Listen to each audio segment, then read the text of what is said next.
వచ్చారు మాతో ఉన్నారంటే నాకు ఒళ్ళు వణుకొచ్చేస్తున్నది. విష్ణు దేవుడికి కూర్చో కూర్చోండి కూర్చోమ్మా, అందరూ వచ్చారు కూర్చో. రామ్మోహన్ తెలుసు, మీ ఎంపీ ఎమ్మెల్యే కూడా ఆడికి వెళ్ళాడు. అచ్చెన్నాయుడు, శ్రీనివాస్, మనోహర్ గారు.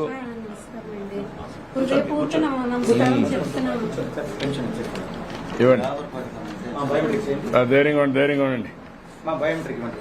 బయోమెట్రిక్ మనకేం భయం కానీ కంగారు అనిపిస్తుంది. శ్రీ విష్ణు కూర్చున్నట్టుగా అనిపిస్తున్నది. అంటే మరి లక్ష్మీదేవి ఇదొకటి ఇస్తున్నారు కదా ప్రతి నెల 6 గంటల కల్లా మాకు లక్ష్మీదేవికి ఇస్తున్నారంటే శ్రీ విష్ణు గారు భగవంతుడిలాగా 2014 నుంచి అండి ఒంటరి మహిళ పెన్షన్ అనేది ఉండేది కాదు. మా అమ్మ మా నాన్న మందులు కొనుక్కోవడానికని నాకు అలాగే జీవించడానికని చాలా అప్పులు ఇవన్నీ చాలా చేశారు. అనేది 2014 నుంచి 500 పెన్షన్ అనేది నిజము సార్. ఇచ్చింది ఒక దయ అండి. మాకు ఇల్లు లేదు, 20 సంవత్సరాల నుంచి అద్దెంట్లోనే తిరుగుతున్నాము. దీనికి ముందు 14 సంవత్సరాలు ఉంటుంది శ్రీరాంపేటలోనే, అది అద్దెల్లే. ఇది ఇప్పుడు 6 పోయి 7 అవుతున్నది, ఇది అద్దెల్లే. మీరు ఇచ్చింది మందులకు అవుతుందండి. లేదంటే మందులు కానీ ఒక్కరోజు కానీ వాడుకోతాను నేను ఎప్పుడో చనిపోయి మట్టి అయిపోయి చెట్లు కాస్తుందండి. మీరు ఇచ్చిన ఆ 4,000 కాదు అది. నాకు ప్రతిరోజు ఊపిరి తీసుకోవడానికి ఒక జీవితం. మాలాంటి ఒక బేదలు అన్నదమ్ములు ఎవ్వరు లేరు. అంతే కదా. దగ్గర ఉంది తల్లి, నా దగ్గర ఉంది డేటా. ఇప్పుడు ఈ అమ్మాయి ఏంటంటే మెయిన్ గా 9th క్లాస్ పాస్ అయ్యావు అమ్మ. అప్పుడు 9th పాస్ అయ్యావు. అయినప్పటికైనా మీరు ఇచ్చిన చెరువు గవర్నమెంట్ పనికి ఇంకా వెళ్ళానండి. మీరు ఇచ్చారు కదా, పోనీ 4 పైసలు ఇంటికి వస్తుంది. కానీ sugar, BP, thyroid, TV attack. ఎందుకు షుగర్ ఎందుకు వచ్చింది? నాకు 11 సంవత్సరాల వయసు. అప్పుడు తాతకుండు. ఏంటి ఎందుకు వచ్చింది నువ్వు చిన్నప్పుడు ఆ పాపకి? మరి ఎలాగొచ్చిందో ఆ తండ్రి హరహర మహాదేవ్కి చెకప్ చేయగానే డాక్టర్ గారు అంటే ఏంటన్నారంటే మీ వంశం ప్రకారము ఎవరికి ఉన్నదా అంటే మా తాత అంటే నాన్నకున్నది, దాని ప్రకారం నాకు వచ్చింది అనుకుని అన్నారు. అంతే తెలుసు. నువ్వు ఆటో డ్రైవర్ గా పనిచేస్తున్నావు? నీకు ఆటో ఉందా, సొంతం ఉందా, బాడుగానా? అంటే ఫైనాన్స్ మీద నెల నెల కట్టేవాళ్ళు అలాగా కింద మీద పడుకోని అలాగా. ఇప్పుడు నీకు ఆటో అప్పు తీరిపోయిందా?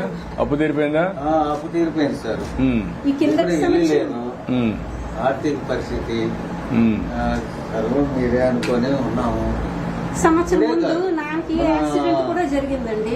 దానివల్ల ఎన్టీ రామారావు గారు ఉన్న కాడి నుంచి ఆయన ఎప్పుడు ప్రధానమంత్రి అయ్యారో అప్పటి నుంచి ఇదే మందిర్ ఇదే. మరి దీంట్లో ఏ మార్పు లేదు సార్. ఇది కూడా మొత్తం తెలుసు. అంటే ఏ విజయాన్ని అది బయటపడను. ఎందుకంటే చిన్న జీవితం కదా, ఎవరన్నా ఒక దెబ్బ వేసారంటే తట్టుకోలేము. ఇద్దరమే ఉన్నాము. ఇల్లు కట్టిస్తా నేను.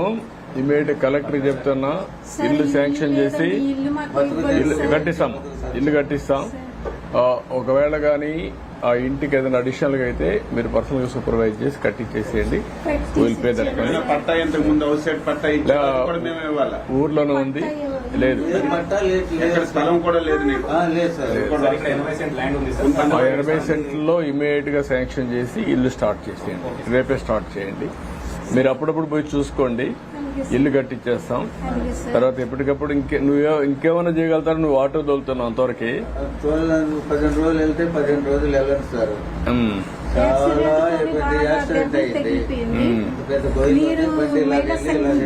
పెట్టినందుకు ఆ సంఘంలో ఉన్నావు మనం. ఏం పని చేస్తున్నారు ఇప్పుడు? నేను లీడర్ గా ఉన్నాను 10 మందికి. అది మరి నువ్వు ఏం పని చేపిస్తున్నావు? వాళ్ళ 10 రూపాయలు సంపాదించాలి కదా. నా ఉద్దేశం అదే కదా పెట్టినప్పుడు. ఏదో అది తీసుకుని ఏదో ఒకటి చేస్తామంటే ఇంట్లో పరిస్థితి ఉన్న డబ్బులు అట్టి పెట్టడమే అయిపోతుంది సార్. నాన్నకి చాలా వరకు మెడికల్ ఖర్చు అయ్యింది. ఆటో ఇంకా బాగుంది. ఆటో బాగుంటే 100-200 ఇంటికి వస్తుంది కదండి. ముందు ఆటో. ఇప్పుడు ఆటో బాగాలేదు. ఆటో ఏం చేయాలి ఇప్పుడు? ఆటో పర్లేదా? ఏమయ్యా తొక్కలేకపోతున్నారు. 15 రోజులు వెళ్తే 15 రోజులు వెళ్ళండి సార్. వీక్నెస్ ఎక్కువైపోయి 200 ఎంత ఆయిల్ పోను 200 తెచ్చుకుంటాను. ఎక్కువ మీరు డ్రైవింగ్ ఇచ్చిన చేసుకోలేదు. తోని ఇంటది ఇది అలాగే. గడిచిపోతుంది. మందులకి మళ్ళీ అప్పులు చేయాల్సి వస్తుంది సార్. అంటే ఇది చాలా ఉపయోగము కానీ అయినప్పటికీ మాకు సాధం చాలా. లేదు. అంటే ఇది చాలా ఇప్పుడు మనకి ఇక్కడ ఉపయోగం అండి. జనరిక్ మెడిసిన్స్ అన్ని పెట్టామా పెట్టలేదు ఇంకా సార్ శ్రీకాకుళం టౌన్ లో ఉంది సార్ పీపీలే. కాదు, అన్ని దగ్గరలో పెట్టి జనరిక్ మెడిసిన్స్ కూడా ఇలాంటి దీనికి మనం సప్లై రోజు చేయగలిగితే ఇన్సులిన్ అవుతుందండి నాకు. ఆ ఇన్సులిన్ గానీ అవన్నీ కొంచెం వర్కౌట్ థైరాయిడ్ చేస్తే 75 mg రోజు ఒకటి ఇయ్యాల. ఇప్పుడు ఆ హెల్త్ పోర్టల్లో ఇవాళ ఎందరు ఉన్నాయో చూడండి, ఎట్లా దాన్ని తగ్గించగలుగుతాం. మనం ఓవరాల్ గా ఖర్చు తగ్గించాలి, ఎట్లా చేయాలి. మీరు కట్టిన బిర్చి సార్. 40 సంవత్సరాల నుంచి బిర్చి రాకపోయింది. మీరు కట్టించింది సోంపేట వెళ్తుంటాము. గోవింద డాక్టర్ దగ్గరికి వెళ్ళి తీసుకొని వస్తుంటాము. నెలకు 3,000 రూపాయలు మందులు అయిపోతుంటాయి. 3,000 అవుతాయి, నాకు 3,000 అవుతుంది. అదే మందులు తక్కువ కూడా దొరికితే సార్ అది చెప్తున్నారు. అది అదే ఎట్లా చేయాలి అనేది దానికే వర్కౌట్ చేస్తున్నాను నేను.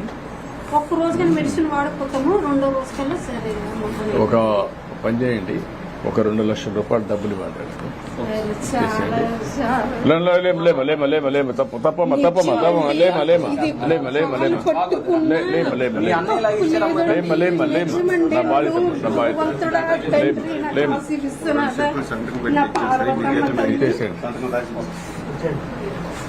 ఇప్పుడు వరకు అండి మా సొంత మూలింక ఉన్నారంటే ఒక్క రోజు 100 రూపాయలు తెచ్చి ఇవ్వరు సార్. కింద మరి గాజులు వేసుకోనుకొని బట్టలు ఇంకా నాకు మరి చెప్పలేను. పేరు చెప్పు. అయిపోయింది సార్. బ్యాంక్ అకౌంట్ ఏ పేరు ఉందో చెప్పు. పల్జాపల్లి జానికి. డి జానకి అందా.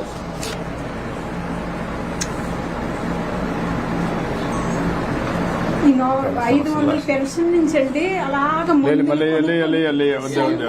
అన్నాను కదా, శ్రీ విష్ణు దేవుడేనండి మీరు. తెలియదు, నేను కూడా మనిషే. ఒక మీ కానీ మనసు రూపంలోనే కదండి దేవుడు వస్తారు. మనసు రూపంలోనే దేవుడు. మీలాంటి వాళ్ళకి అండగా ఉండాలన్నదా ఆశయమ్మా. సార్, తప్పకుండా నా ప్రాణం పోయి నా కట్లో నా ప్రాణం పోయినా ఆ భగవంతుడి దగ్గరికి వెళ్ళేనా నిజము. మీ కుటుంబము చెప్తున్నాను, ఎప్పటికీ లైఫ్ లాంగ్ అంటే మీ కుటుంబం ఉన్నారు, అందరూ చల్లగా ఉండాలంటే లైఫ్ లో ఎప్పుడు మాకు ఒక 1000 రూపాయలు కూడా ఎప్పుడు సాయం చేయలేదండి. నేను మరి చెప్పలేను సార్. అంటే మాటలు చెప్పాలంటే ఎప్పుడు ఉన్నది సార్. నిజమండి సార్, మీ చెయ్య మాకు పడ్డది. భగవంతుడా, సీఎం గారు జై. సీఎం గారు కుటుంబము ఎప్పుడు చల్లగా నుండి నూరేలు, అతను అబ్బాయి వాళ్ళ మనవుళ్ళు అందరూ శుభ్రంగా. ఇది నేను ఒక యోగినండి, నాకు పెళ్లి ఏట అవ్వలేదండి, ఎందుకంటే మరి చేసుకోను. కానీ నేను హృదయం పూర్వక చెప్తున్నాను, ఎప్పుడు ఇతను ఎప్పుడు సీఎం గా, మీరు ఎప్పుడు సపోర్ట్ గా, వీళ్ళ కుటుంబం ఎప్పుడు చల్లగా ఉండాలని కదండి. కానీ నేను అతనికి వాళ్ళ కుటుంబం చల్లగా ఉండి ఎప్పుడు సీఎం గా, ముఖ్యమంత్రిగా అతను ఎప్పుడు ఉండాలి. వాళ్ళ కుటుంబం నుంచి రావాలి, మనవడు కూడా రావాలండి. 3 పీడి కాదు, 4 పీడి వరకు మేము ఉండము. కానీ ఒక ఈ ఆత్మగైనా మేము చూసుకుంటాం. న్యాయం జరగాలమ్మా, నాకు వదిలిపెట్టి నేను చూస్తాను. ఇలాంటి వాళ్ళందరికీ న్యాయం జరగాలి, జరుగుతుంది. అలాగే చేద్దాం. సార్. ఓకే అమ్మా.